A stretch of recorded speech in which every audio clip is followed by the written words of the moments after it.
Alhamdulillahi Rabbil Alamin. Sallallahu wasallam ala nabina Muhammad wa ala alihi wa ashabihi wa man tabi'ahum bi ihsanin ila yaumiddin. Allahumma la ilma lana illa ma 'allamtana.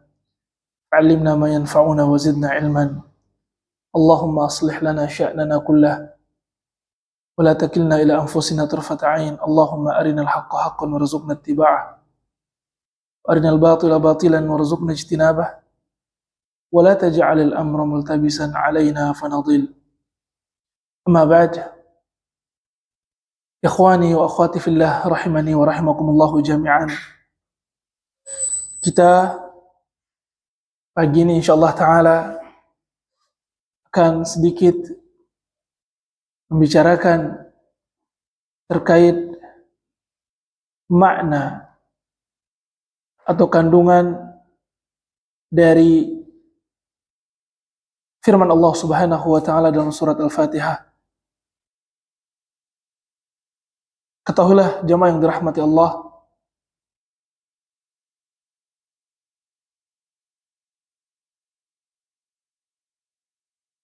bahwasanya kita ketika berbicara, berinteraksi dengan manusia, tentu kita ingin apa yang kita sampaikan itu dipahami oleh lawan bicara.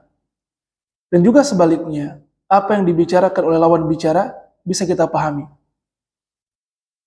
Makanya tidak jarang di antara kita, kalau datang kepada suatu tempat, suatu daerah, kita mempelajari bahasa tempat atau daerah tersebut untuk bisa memahami apa yang mereka sampaikan, atau setidaknya kita bisa menyampaikan maksud kita dengan bahasa mereka.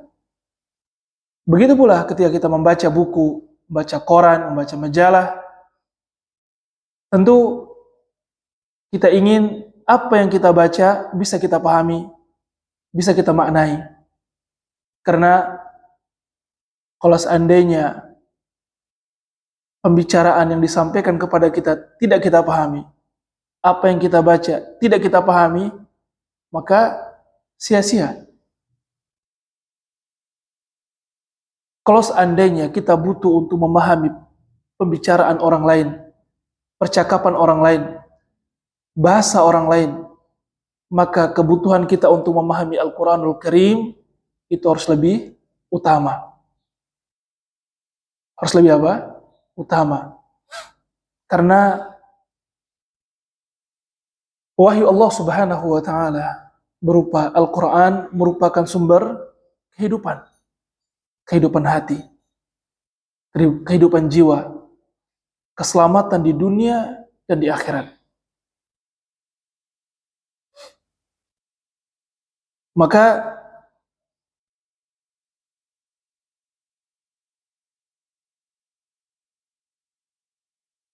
makna yang sama pernah disampaikan oleh Syekhul Islam Ibnu Taimiyah rahimahullahu taala. Kata beliau, "Wa minal ma'lumi anna kulla kalamin fal maqsudu minhu fahmu ma'anihi duna mujarradi alfadhihi." Ya, sudah menjadi sesuatu yang dimaklumi bahwa setiap ucapan, setiap pembicaraan yang diinginkan adalah apa? Kita memahami isi dari pembicaraan tersebut. Maka Al-Quran lebih utama kita berikan perhatian kita dalam memahami apa yang Allah firmankan. Nah,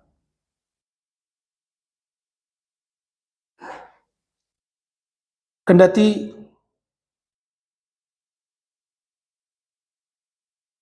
kita tidak akan mampu memahami semua detail-detail dari firman Allah Subhanahu wa taala. Karena Al-Quran sesuatu yang sangat luar biasa.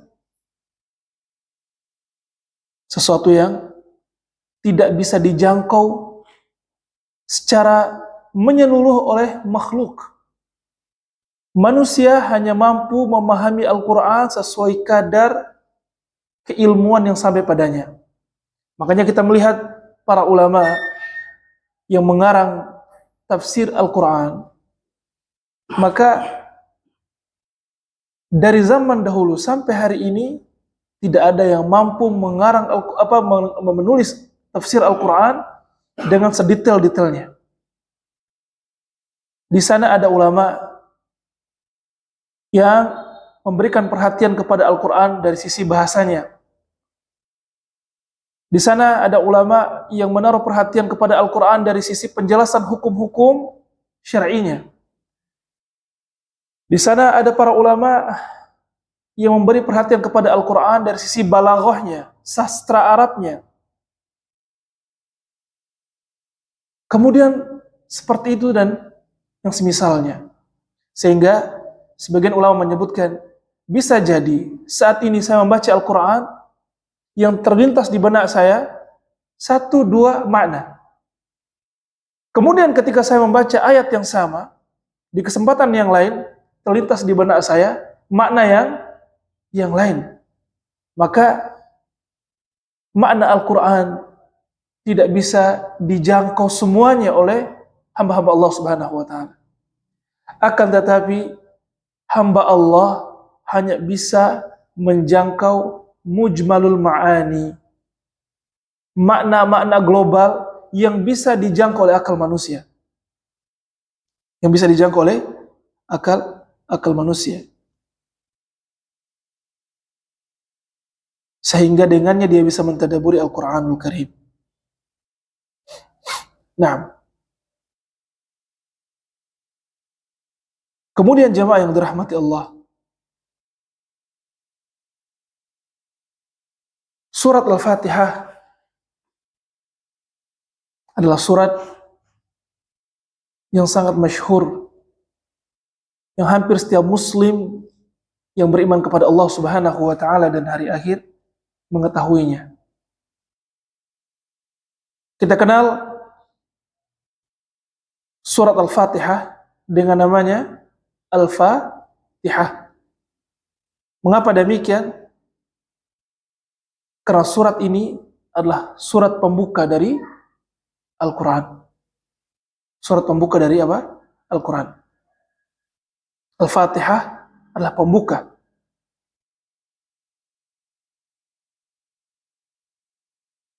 Nah, kemudian dia juga dikenal dengan Ummul Quran. Induknya apa? Al-Quran. Mengapa demikian? Karena hampir semua makna Al-Quran merujuk kepada Al-Fatihah. Akan tetapi makna-makna Al-Quran yang disebutkan dalam surat Al-Fatihah sifatnya apa? Global saja. Adapun perinciannya disebutkan pada surat-surat yang lain atau ayat-ayat yang lain. Namun secara global itu semua diisyaratkan dalam surat Al-Fatihah. Di sana ada aqidah, ada tauhid, ada penjelasan tentang kerasulan dan kenabian. Di sana dijelaskan juga pentingnya mengikuti Rasul. Di sana juga dijelaskan tentang orang-orang yang menyelisihi Rasul. Di sana juga dijelaskan tentang sejarah, tentang hukum, tentang balasan-balasan, baik itu balasan yang baik maupun balasan yang buruk. Dan seterusnya, makna-makna Al-Quran yang itu terkandung di dalam surat Al-Fatihah secara global. Nah,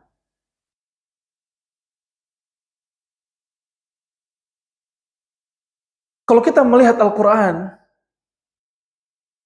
secara utuh, maka sesungguhnya Al-Quran pada intinya membahas 5 hal. Membahas apa? 5 hal. Yang pertama, Al-Quran fokus kepada tauhid. Dan ini hampir semua surat dalam Al-Quran tidak lepas dari tauhid. Yang kedua, pembahasan Al-Quran juga menjurus kepada penjelasan tentang hari akhir, tentang hari kiamat, tentang pembalasan. Dan ini cukup banyak juga dijelaskan dalam Al-Quran. Kemudian yang ketiga, di dalam Al-Quran juga menjelaskan tentang syariat berupa ibadah, berupa hukum-hukum, aturan-aturan, dan juga berbagai jenis kurubat, pendekatan kepada Allah atau ibadah-ibadah yang mendekatkan diri kepada Allah Subhanahu wa Ta'ala. Kemudian yang berikutnya, di dalam Al-Quran juga banyak menyebutkan tentang kisah-kisah umat terdahulu atau berita-berita umat terdahulu. Kita tahu ada kisah yang paling banyak disebut, yaitu kisah Bani Israel. Ada kisah kaum Lut, kaum Nabi Nuh, kaum Nabi Ibrahim, dan seterusnya. Dan itu juga banyak disebutkan dalam Al-Quran. Kemudian yang kelima,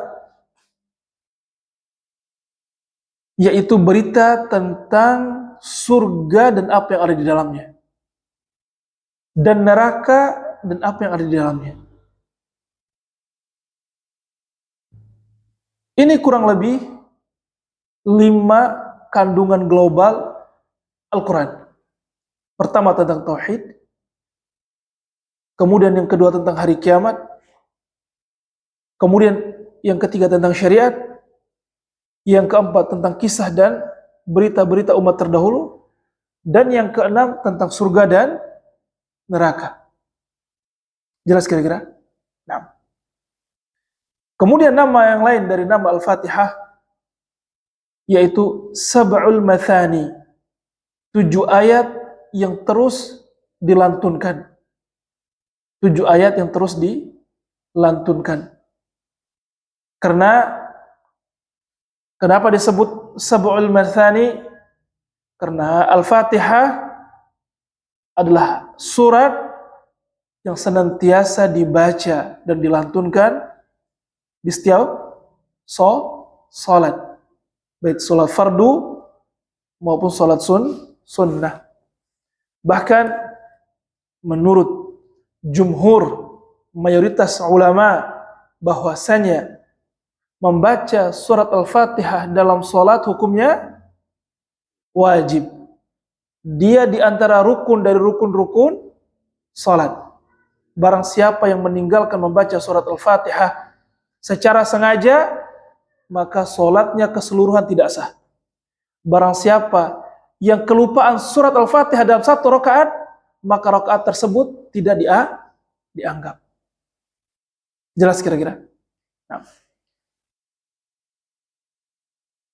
Kemudian ahibati fillah,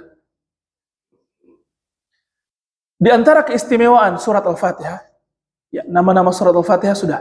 Sekarang kita masuk di antara keistimewaan surat Al-Fatihah. Yaitu yang pertama,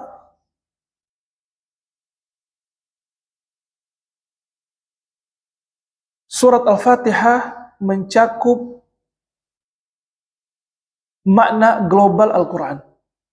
Sebagaimana kita tahu di antara nama Al-Fatihah yaitu apa? Ummul Quran.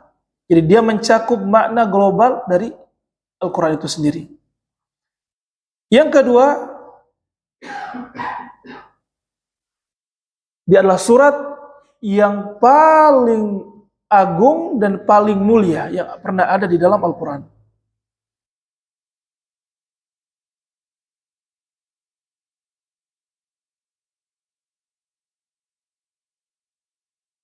Yang ketiga,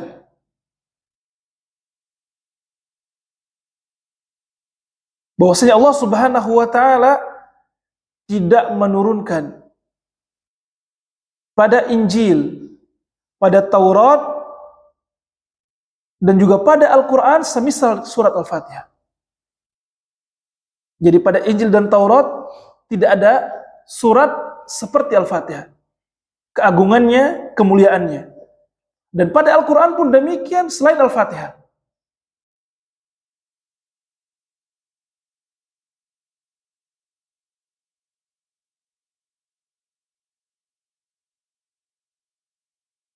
Yang berikutnya, bahwasanya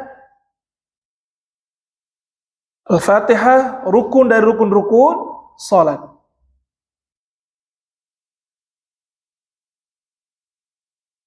Dan rukun yang paling utama dalam Islam setelah syahadatain. Dia di antara rukun dari rukun-rukun salat. Yang mana salat merupakan rukun yang paling utama setelah dua kalimat syahadat.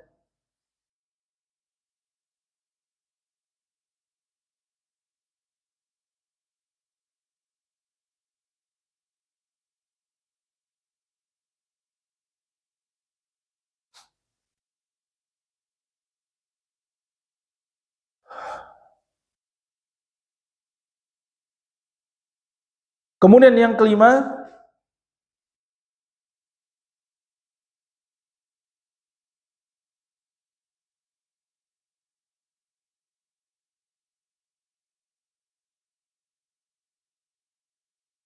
yaitu Allah Subhanahu wa taala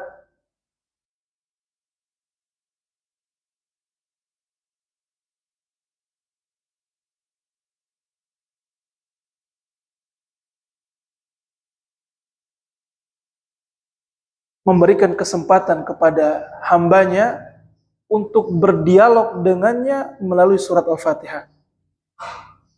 Allah Subhanahu wa taala memberikan kesempatan untuk hambanya berdialog dengan Allah melalui surat Al-Fatihah.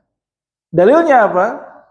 Dalilnya sebuah hadis bahwa Nabi Shallallahu Alaihi Wasallam bersabda, Allah Subhanahu Wa Taala berfirman bahwasanya Allah Subhanahu Wa Taala membagi Al-Fatihah menjadi dua bagian. Satu bagian isinya pujian untuk Allah Subhanahu Wa Taala, dan satu bagian yang lainnya isinya adalah doa. Artinya Allah Subhanahu Wa Taala berikan kesempatan untuk hamba tersebut bermunajat langsung kepada Allah dalam surat Al-Fatihah. Sebelumnya hamba tersebut memuji Allah Subhanahu wa taala, alhamdulillahirabbil alamin, arrahmanir rahim, maliki yaumiddin, semuanya pujian. Iyyaka na'budu wa iyyaka nasta'in, inilah pertengahan. Kemudian ihdinas siratal mustaqim, siratal ladzina an'amta 'alaihim ghairil maghdubi 'alaihim waladdallin. Tiga ayat terakhir ini merupakan doa. Kesempatan yang diberikan oleh Allah Subhanahu wa taala untuk hambanya agar bermunajat kepada Allah Subhanahu wa taala dalam surat Al-Fatihah.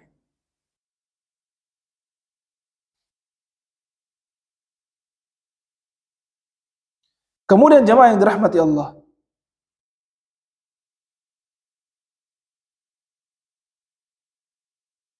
di antara keistimewaan surat Al-Fatihah, dia merupakan ruqyah. Dia merupakan apa? Ruqyah untuk mereka yang sakit, baik itu sakit fisik maupun psikis. Al-Fatihah merupakan apa? Ruqyah. Maka seorang muslim ketika dia menderita sakit, hendaknya dia menggunakan surat Al-Fatihah sebagai wasilah untuk meminta kesembuhan kepada Allah Subhanahu wa taala. Bukan coba-coba jamaah. Ya, saya coba dulu ya. Siapa tahu manjur Al-Fatihah ini. Anda bisa coba-coba. Harus dengan apa? Yakin. Dengan yakin. Sebagaimana ini terjadi pada sahabat Rasulullah sallallahu alaihi wasallam, dan kisahnya masyhur. Ketika mereka segerombolan, sekelompok sahabat datang ke satu kaum namun mereka tidak dijamu. Mereka pulang, ternyata di antara orang kampung tersebut ngejar mereka, katanya, tolong, kepala kampung kami ada yang tersengat binatang berbisa. Karena kesal, karena tidak dijamu, sebagian sahabat mengatakan, apa kira-kira yang harus kami dapatkan, atau apa balasan kalau seandainya kami bisa mengobati kepala kampung Anda? Disebutkan bayarannya sekian dan sekian. Akhirnya seorang sahabat datang, kemudian dia membacakan surat Al-Fatihah, kemudian sembuh. Kemudian mereka tidak membagikan upah yang mereka minta tadi sampai mereka bertemu Rasul sallallahu alaihi wasallam. Kemudian Nabi sallallahu alaihi wasallam bertanya, "Dari mana kau tahu Al-Fatihah itu sebagai ruqyah? Bagikan itu, sisakan bagiannya untuk saya. Bagikan upah itu, sisakan bagiannya untuk saya."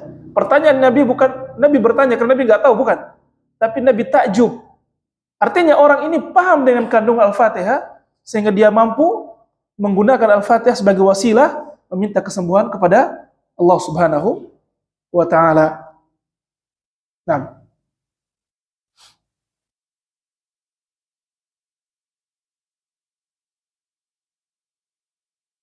dan disebutkan oleh Syekh Muhammad bin Shalih Al-Utsaimin, ketika orang meruqyah dengan surat Al-Fatihah harus memperhatikan 3 hal.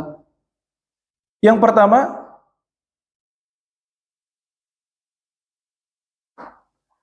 orang yang akan dibacakan surat Al-Fatihah harus ridho, harus terima dengan ketetapan Allah Subhanahu wa taala dan mengharapkan kesembuhan kepada Allah Subhanahu wa taala. Itu yang pertama.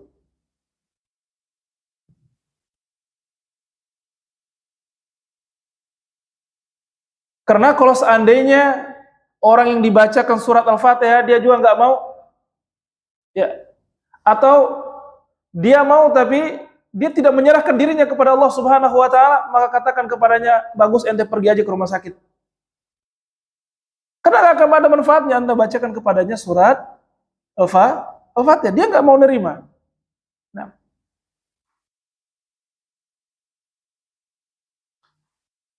yang kedua,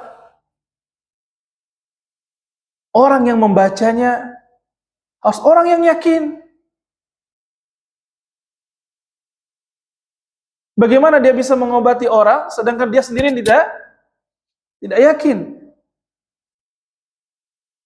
Kalau dia sendiri tidak yakin, maka tidak ada manfaatnya.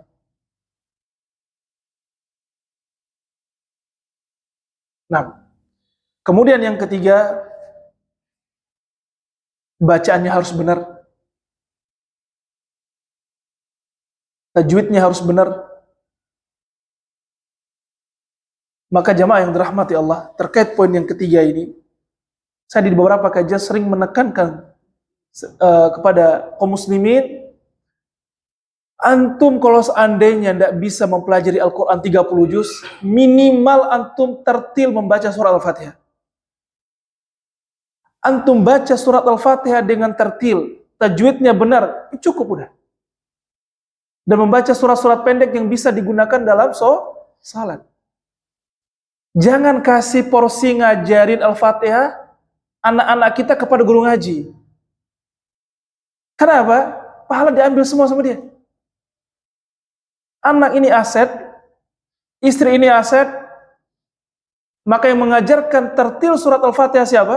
Jangan ustadz deh, atau ustadzanya, kita. Nah, kapan kita bisa mengajarkan itu? Kalau kita sendiri sudah belajar dan benar bacaannya. Maka penting ahibati fillah memperbaiki bacaan surat Al-Fatihah. Bahkan sebagian ulama menyebutkan orang yang tidak bagus baca surat Al-Fatihah nggak boleh jadi imam. Iyyaka na'budu wa iyyaka nasta'in. Ada tambahan mad.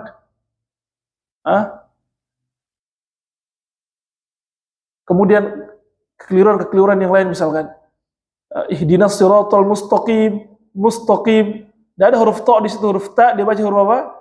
Ta, mustaqim. Padahal mustaqim.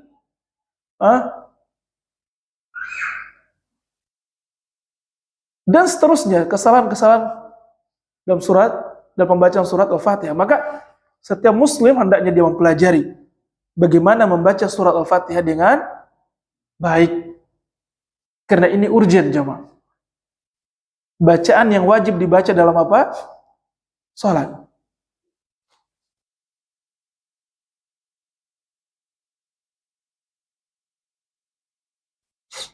Kemudian yang ketujuh, di antara keistimewaan surat Al-Fatihah, yaitu dia adalah satu-satunya surat yang diturunkan secara sempurna.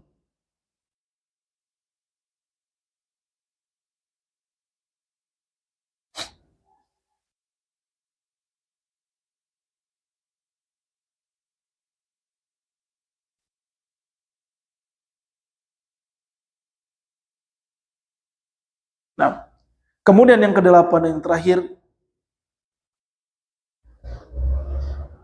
surat Al-Fatihah di dalamnya terkandung doa. Doa dari siapa? Dari kita kepada Allah Subhanahu wa taala. Jadi doa yang terbaik. Ihdinas siratal mustaqim.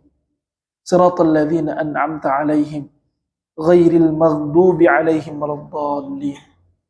Nah, catatan, sebagian kaum muslimin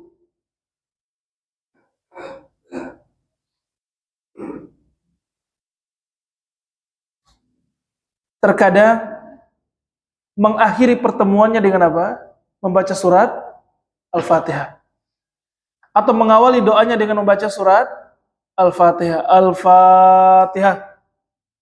Baik. Maka ini kekeliruan. Bahkan bisa masuk dalam perkara yang baru yang tidak ada sumbernya dari Rasul sallallahu alaihi wasallam. Nah, maka ketika kita lihat di tengah masyarakat kita kalau mau berdoa, al-hadratin Nabi sallallahu alaihi wasallam, Al-Fatihah. Nah, maka yang demikian tidak ada tuntunannya dari Rasul sallallahu alaihi wasallam. Dan Al-Fatihah tidak dibaca dalam kondisi seperti ini. Tidak dibaca dalam kondisi seperti ini. Kecuali tadi dalam ruqyah, dalam salat, ya, dan seterusnya. Nah.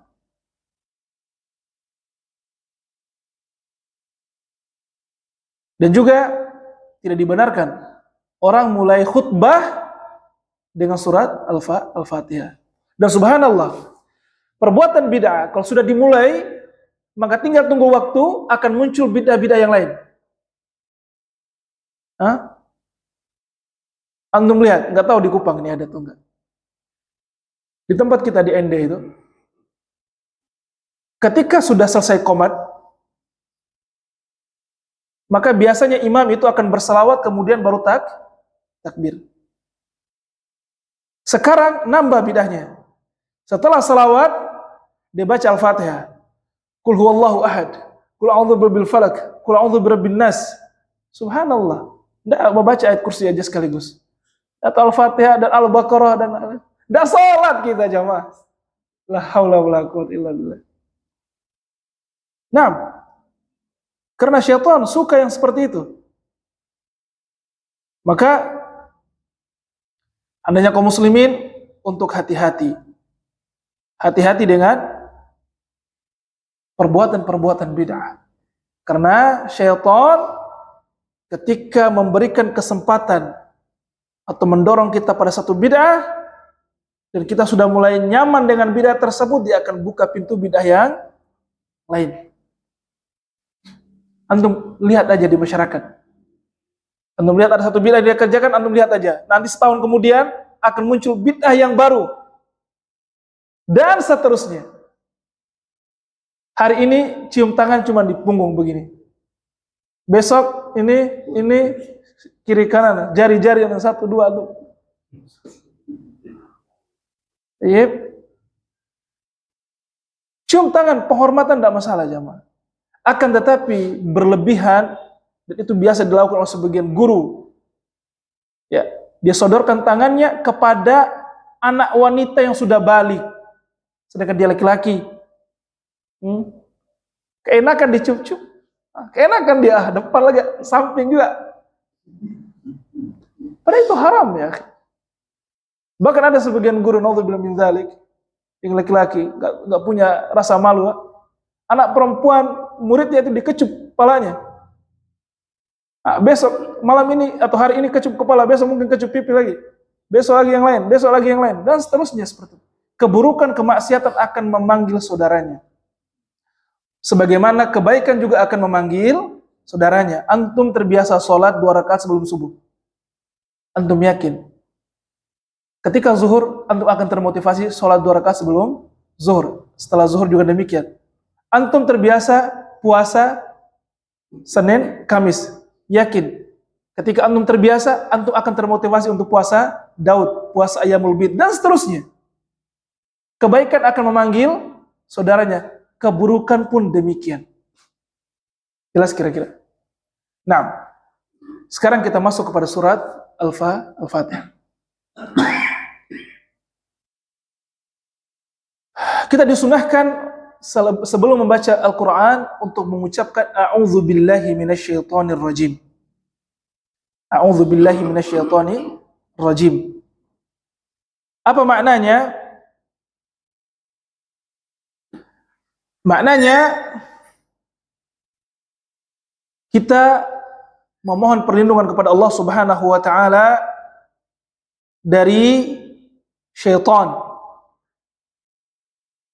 Sebagaimana kita sudah sebutkan, syaitan adalah sifat untuk mereka yang membangkang kepada Allah dan menghalangi manusia dari jalan Allah. Itulah syaitan.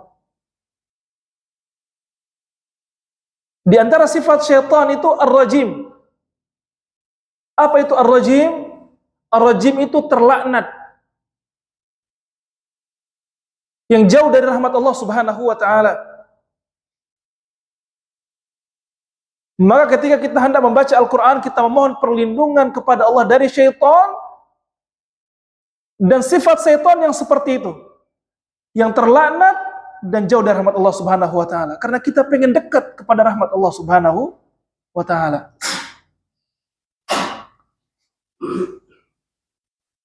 Sehingga ketika kita baca Al-Quran, kita bisa membacanya dengan nyaman. Kerasa nggak antum? Baru buka halaman pertama Al-Quran, sudah mulai terlintas pekerjaan, belanja di dapur, kerjaan-kerjaan yang belum selesai, urusan-urusan yang tadinya nggak ada, yang tadinya belum terlintas di pikiran. Dan syaitan begitu jemaah, dia tidak akan biarkan kita beribadah. Makanya disebut syaitan karena dia menghalangi orang dari jalan Allah Subhanahu wa taala. Makanya ada kisah, kalau antum ingin tahu solusi dari permasalahan itu, sholat. Sholat pasti akan terlintas solusi dari masalah antum. Kenapa? Syaitan nggak mau antum fokus sholat. Itu ada kisah di zaman Abu Hanifah, datang kepada Abu Hanifah seorang yang cerita, saya pernah naruh uang, tapi saya lupa uangnya di mana. Kata Abu Hanifah, besok antar malam kau sholat, insya Allah ketemu uangnya. Baru dia sholat jamaah, ingat tempatnya di mana dia taruh fulusnya itu. Segera dia selesaikan sholatnya, dia cari dan ketemu. Besok dia datang ke Abu Hanifah, dia bilang, Masya Allah, itu luar biasa ya, antum tahu solusinya. Orang-orang pada kaget, kok bisa? Kiranya dukun. Kata Abu Hanifah, enggak, karena syaitan nggak mungkin biarkan antum fokus sholat malam itu. Pasti dialihkan pikiran antum untuk memikirkan hal-hal yang tadinya nggak pernah terpikirkan jemaah. Maka dalam membaca Al-Quran demikian. Apalagi membacanya pakai HP. Kalau baca pakai HP mode pesawat langsung jemaah, langsung dibuat silent untuk mode pesawat itu, supaya tidak ada pesan yang masuk. Antum bisa fokus baca Al-Quran. Kalau enggak, baru baca WA masuk, notifikasi ada transferan masuk. Wah, nggak jadi baca Quran, kembali ke rekening. La haula wala quwwata illa billah. Maka hendaknya sebelum membaca Al-Qur'an membaca ta'awudz. A'udzubillahi minasyaitonir rajim. Kemudian setelah membaca a'udzubillahi minasyaitonir rajim, lanjutkan membaca bismillahirrahmanirrahim. Nah, bismillahirrahmanirrahim maknanya sudah kita jelaskan kemarin. Ya. Akan tetapi yang menjadi pertanyaan, dan ini masalah yang banyak terjadi di tengah masyarakat kita. Sumber masalahnya adalah apakah bismillahirrahmanirrahim ayat pertama dari surat Al-Fatihah atau bukan? Itu sumber masalahnya. Karena rentetannya akan sampai kepada bismillahirrahmanirrahim dibaca jahar atau dibaca sir. Itu rentetannya sampai sana. Maka pendapat yang wallahu taala alam yang benar, yaitu bismillahirrahmanirrahim adalah ayat tersendiri, pembuka setiap surat kecuali surat At-Taubah, Al-Bara'ah atau At-Taubah. Saya ulangi, bismillahirrahmanirrahim ayat tersendiri yang menjadi pembuka setiap surat kecuali surat At-Taubah. Adapun Al-Fatihah, ayat pertamanya bukan bismillahirrahmanirrahim. Walaupun dalam penulisan mushaf, ingat, penulisan mushaf itu bismillahirrahmanirrahim ditulis nomor pertama. Akan tapi yang sahih wallahu taala alam bahwa nomor pertama dari surat Al-Fatihah adalah alhamdulillahirabbil alamin. Dalilnya apa? Tadi hadis yang saya sebutkan. Kata Allah Subhanahu wa taala, saya membagi surat Al-Fatihah menjadi dua. Yang pertama, ketika hambaku mengucapkan alhamdulillahirabbil alamin. Allah memulai Al-Fatihah dengan apa? Alhamdulillahirabbil alamin. Kata Allah Subhanahu wa taala, hamidani abdi. Hambaku memujiku. Ar-Rahmanir Rahim. Asna alayya abdi. Ketika hambaku mengucapkan Ar-Rahmanir Rahim, hambaku memujaku. Maliki yaumiddin. Ketika hambaku mengucapkan Maliki yaumiddin, hambaku mengagungkanku. Berapa ayat ini? 3. Iyyaka na'budu wa iyyaka nasta'in. Kata Allah, inilah pertengahan antara aku dengan hambaku, maka setelah itu untuk hambaku apa yang dia minta saya kabulkan. Ayat yang keberapa ini? Keempat. Oke? Maka setelah itu isinya apa? Doa. Ihdinas siratal mustaqim. Siratal ladzina an'amta 'alaihim ghairil maghdubi 'alaihim waladdallin. Itulah ayat yang ke-7. Ini dalilnya. Kenapa rentetannya sampai ke sana? Membaca bismillah jahr atau tidak? Karena yang mengatakan bismillahirrahmanirrahim bukan dari Al-Fatihah, maka kata mereka bismillahirrahmanirrahim tidak wajib dibaca. Tidak wajib dibaca. Itu mazhab Imam Ahmad dan Imam Malik.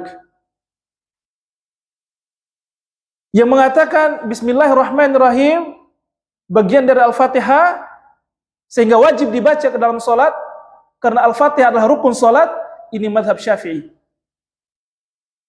Jelas? Nah. Kemudian mazhab Ahmad dan Malik, mereka mengatakan bismillahirrahmanirrahim bukan bagian dari Al-Fatihah. Akan tetapi mazhab Malik tidak wajib baca.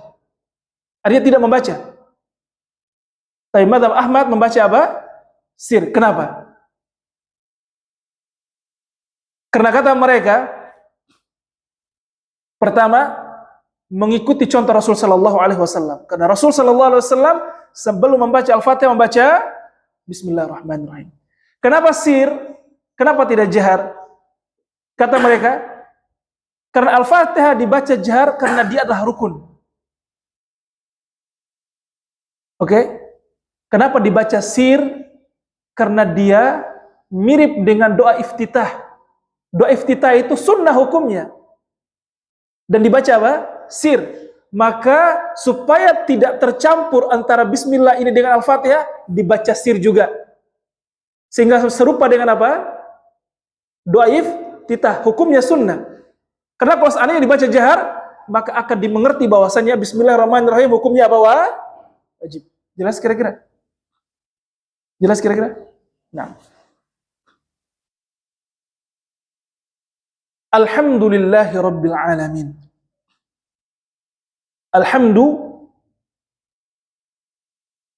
Alhamdulillah, pujian untuk Allah Subhanahu wa Ta'ala. Kenapa kita memuji Allah? Ini pertanyaannya. Karena Allah Subhanahu wa Ta'ala satu-satunya zat yang memiliki kesempurnaan sifat dan nama-nama yang indah. Taib. Supaya mudah antum faham, Anda contohin siapa? A'ari. A'ari suaranya bagus ketika dia baca Al-Quran. Contoh. Antum jangan GR. Contoh. Ketika antum mendengar suara A'ari bagus, apa yang antum lakukan? Muji. Betul nggak? Maka Allah Subhanahu wa Ta'ala lebih berhak untuk dipuji karena dia memiliki sifat yang sempurna. Semua sifat yang sempurna atau semua sifat yang baik Allah miliki dan memiliki kesempurnaan pada sifat-sifat itu. Jelas?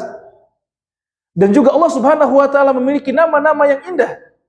Yang mana nama-nama yang indah tersebut di dalamnya ada sifat-sifat Allah Subhanahu wa Ta'ala. Nama antum siapa? Mahfuz. Bagus nggak namanya itu? Bagus. Mahfuz. Artinya apa? Yang terjaga. Namun ternyata 2 pekan yang lalu Mahfuz nyuri mangga jamaah. Terjaga nggak kira-kira?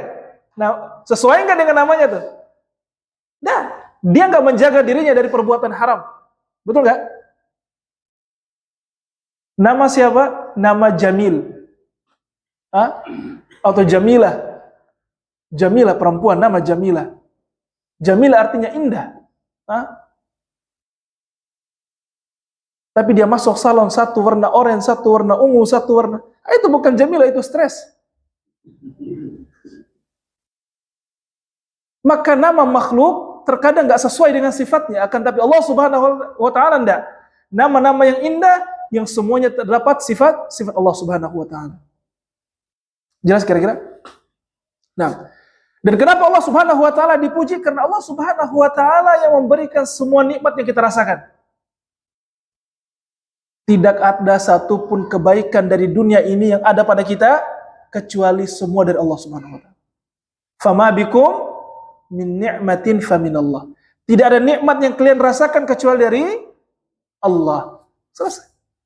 Maka 2 alasan ini cukup menjadikan kita memuji Allah Subhanahu wa Ta'ala. Rabbil Alamin. Rabb itu pencipta, pemilik, pengatur. Dialah yang menterbiah. Menterbiah apa? Alam. Apa itu alam? Makhluk. Alam yang dimaksud adalah makhluk. Maka kita di antara alam tersebut. Jelas? Rabbul Alamin, Tuhan semesta alam, Tuhannya semua makhluk. Dialah yang menterbiah semua makhluk. Dan terbiah Allah ada 2. Ada terbiah khusus, ada terbiah umum. Dialah yang menciptakan semuanya. Dialah yang mengatur semuanya. Dialah yang memiliki semuanya. Dan juga ada terbiah khusus. Dialah yang menjaga orang-orang soleh, memberikan ketenangan kepada orang-orang soleh, memberikan hidayah kepada orang-orang yang dia pilih. Makanya kata Syekh Abdurrahman bin Nasir As-Sa'di, inilah rahasia jemaah, ini rahasia antum harus dengar. Rahasia kenapa para nabi dan rasul ketika berdoa selalu memanggil dengan sebutan apa? ya Rabbi, ya Rabbi, ya Rabbi, ya Rabbi, atau ay Rabbi. Kenapa? Karena para nabi dan rasul ingin diterbiah oleh Allah Subhanahu wa taala dengan terbiah khusus. Para nabi itu ada yang enggak kaya, jemaah.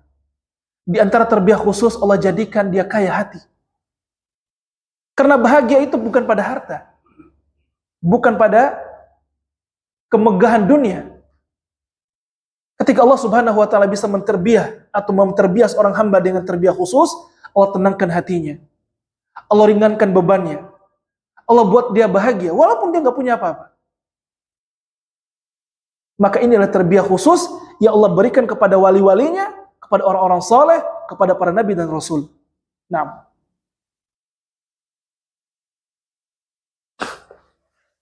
Alhamdulillahirabbil alamin. Ar-Rahmanir Rahim. Maha pengasih lagi maha penyayang. Sudah kita sebutkan maknanya, yaitu Ar-Rahman, sifat Allah Subhanahu wa taala yang pengasih, yang mencakup segala sesuatu. Dalilnya surat Al-A'raf ayat 156. Al-A'raf ayat 156. Kata Allah, "Wa rahmati wasi'at kulla syai'." Rahmatku mencakup segala sesuatu. Adapun Ar-Rahim, kasih sayang Allah yang Allah khususkan untuk orang-orang yang beriman, orang-orang saleh, para nabi dan rasul. Dalilnya surat Al-Ahzab ayat 43. Wa kana bil mu'minina rahima. Dan Allah kepada orang-orang mukmin itu rahim, bukan rahman, tapi apa? Rahim. Lebih khusus lagi cintanya, sayangnya itu. Nah, Maliki yaumiddin. Ini penting.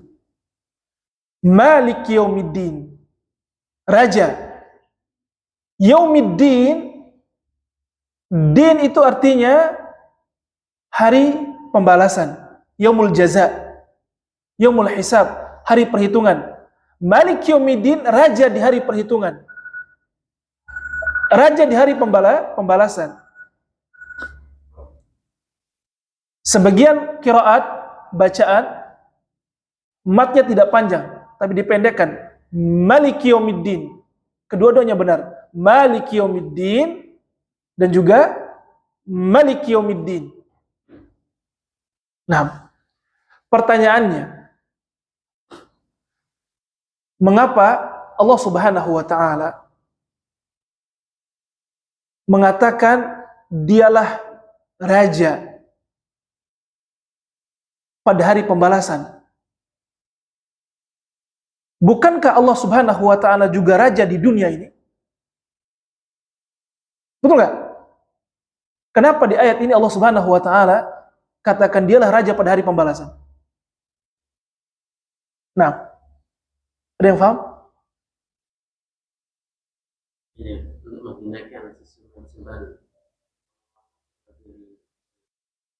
Taib. Untuk menghinakan sesembah-sembahan orang-orang kafir pada hari kiamat. Taib. Ada yang lain? Ya akhi, selain sesembahan orang kafir, kita di dunia ini terkadang mengaku sebagai apa? Raja. Betul nggak? Apa yang kita usahakan, harta yang kita miliki dan segala macamnya, kita gunakan semau kita. Saya yang memiliki ini. Betul? Apalagi yang punya fulus banyak, dia bisa atur sana sini, dia bisa beli ini, bayar itu, dan seterusnya. Seakan-akan dialah raja. Akan tetapi pada hari kiamat, jamaah, pada hari pembalasan, tidak ada satupun yang bisa intervensi Allah Subhanahu wa taala. Jangankan intervensi, ngaku-ngaku sebagai raja tidak ada. Maka kerajaan mutlak pada hari kiamat hanya milik Allah Subhanahu wa taala. Makanya disebutkan Maliki yaumiddin. Dialah raja yang mutlak pada hari kiamat. Karena saat itu tidak ada satupun yang bisa ngaku raja, jemaah. Maka disebutkan dalam hadis,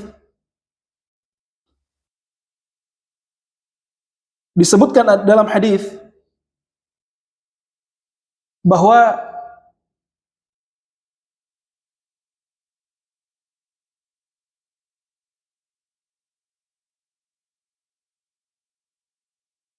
Allah Subhanahu wa taala berkata kepada manusia pada hari kiamat, Anal Malik, Anal Malik, Anad Dayyan, Aina mulukul ard. Sayalah raja, sayalah raja. Sayalah raja pada hari pembalasan. Mana yang mengaku-mengaku kemarin raja di dunia itu, mana? Tidak ada yang berkutik, jemaah. Tidak ada yang berkutik. Disebutkan dalam hadis bahwasanya Nabi sallallahu alaihi wasallam mengatakan, yahsyurullahu al-ibada. Allah Subhanahu wa taala akan mengumpulkan manusia wa auma biyadihi ila Syam, di padang mahsyar di negeri Syam, uratan ghurlan, tampak bekal dan tidak dikhitan.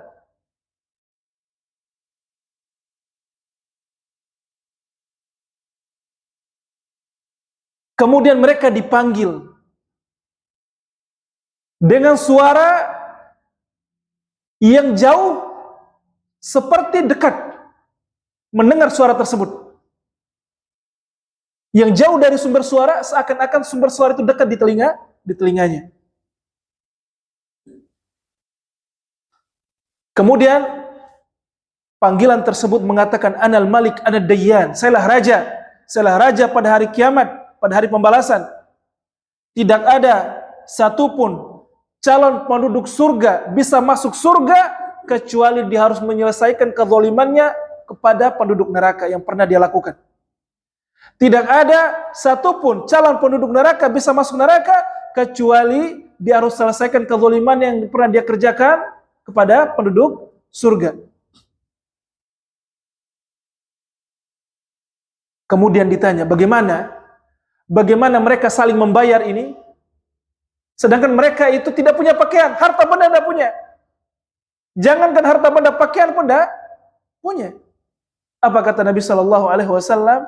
Mereka membayarnya dengan amal kebaikan mereka. Kalau sudah selesai, keburukan orang tadi ditimpakan kepada si pelaku kezaliman.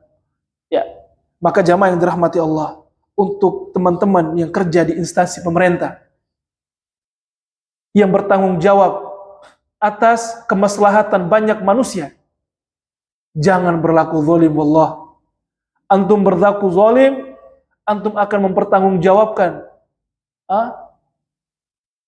kezaliman tersebut terhadap semua orang yang di bawah kekuasaan antum. Antum bayangin, kalau seandainya dia berkuasa di Indonesia ini, kekuasaan mencakup semua penduduk Indonesia, 270-an juta jiwa ini, bagaimana dia akan dituntut di akhirat kelak? Subhanallah. Subhanallah. Maka hendaknya kita takut kepada Allah Subhanahu wa taala dalam hal ini. Karena saat itu enggak ada intervensi, jemaah. Enggak ada antum sogok, enggak ada. Anak punya tambang batu bara, ya Allah, bisa. Enggak ada. Anda mau punya tambang 10, tambang 200, enggak ada urusan sama Allah Subhanahu wa taala. Nah. Kemudian Allah Subhanahu wa taala lanjutkan, iyyaka na'budu wa iyyaka nasta'in.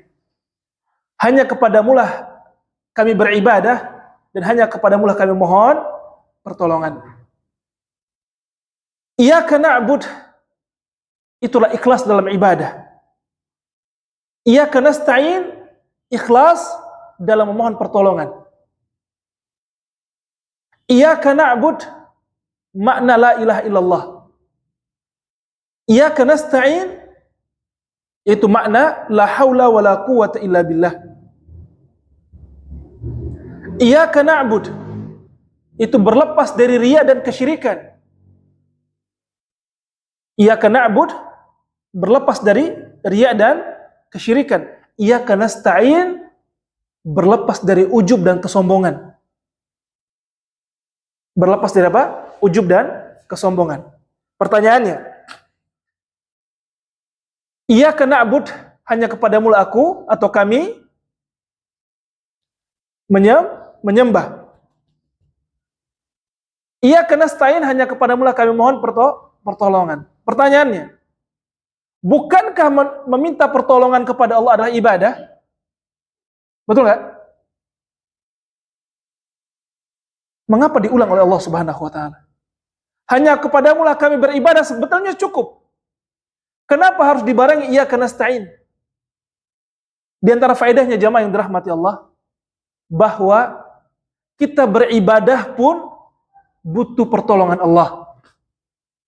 Kita beribadah pun butuh pertolongan Allah. Ini ibu-ibu dengar nggak? Mikrofonnya mati. Suaranya nyampe nggak kira-kira?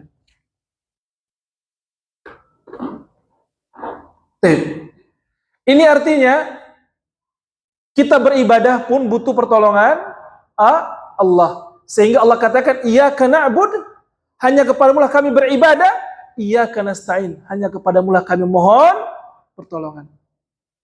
Jelas kira-kira? Kemudian kata Allah Subhanahu wa taala, ihdinas siratal mustaqim. Ya Allah, tunjukilah kami ke jalan yang lurus.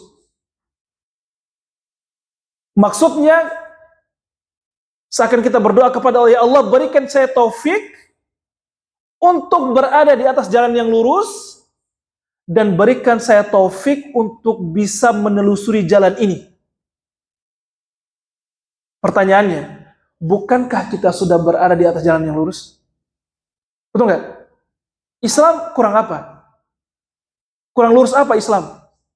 Tapi kita butuh bantuan Allah Subhanahu wa taala untuk bisa istiqomah di atas jalan yang lurus ini. Kenapa? Karena di samping-samping jalan ini ada pintu-pintu jamaah, yaitu jalan-jalan syaitan. Makanya kata Allah Subhanahu wa taala, wa anna hadza sirati mustaqiman fattabi'uh. Inilah jalanku yang lurus yang sudah aku tetapkan, adalah Islam ini. Kalian sudah ada di atasnya, maka ittabi'uh. Ikuti jalan ini. Jalan sudah di atas itu. Wala tattabi'us subul. Jangan kalian ikuti jalan yang di samping itu. Jadi jalan Allah lurus, di samping kiri kanan ini ada jalan yang senantiasa mengintai jamaah. Yang tiap hari, tiap saat itu dia panggil kau, sini masuk. Masuk sedikit aja. Coba rasakan, cicipi. Itulah jalan-jalan syaitan. Subul banyak, warnanya banyak, macamnya banyak, rasanya banyak. Kata Allah, wala tattabi'us subul. Jangan ikuti jalan-jalan itu. Fatafarraqu bikum an sabili. Karena jalan itu akan menyesatkan kalian dari jalan Allah Subhanahu wa taala. Kemudian, ihdinas siratal mustaqim. Ya Allah, karuniakanlah kepada kami jalan yang lurus dan karuniakanlah kepada kami untuk istiqomah atas jalan itu. Siratal ladzina an'amta 'alaihim. Yang mana jalan itu telah ditapaki oleh siapa? Orang-orang yang Allah beri nikmat. Yang Engkau beri nikmat ya Allah. Siapakah mereka? Para nabi, para siddiq, orang-orang yang membenarkan syariat ini, dan orang-orang yang jujur, orang-orang yang mati syahid, para syuhada, dan orang-orang saleh. Para nabi, para siddiq, yang mati syahid, orang saleh. Dan merekalah sebaik-baik teman. Pertanyaannya, dari keempat golongan ini jamaah, ada dua sifat yang mereka miliki secara bersamaan. Maksudnya mereka ada kesamaan pada dua sifat. Apa itu? Yang menjadikan mereka mulia. Yang menjadikan empat golongan ini mulia karena memiliki dua sifat ini. Dan sifat ini bisa kita kerjakan jamaah. Kalau kita memiliki dua sifat ini, maka akan berada di barisan mereka. Apa? Ilmu dan amal saleh. Ilmu dan amal saleh. Yang terkumpul pada Nabi, ilmu dan amal saleh. Yang terkumpul pada Siddiq, ilmu dan amal saleh. Dan yang terkumpul pada syuhada, ilmu dan amal saleh. Dan yang terkumpul pada orang-orang saleh, ilmu dan amal saleh. Karena ilmu dan amal saleh, barang siapa yang memilikinya akan mendapatkan nikmat dari Allah berupa siratal mustaqim.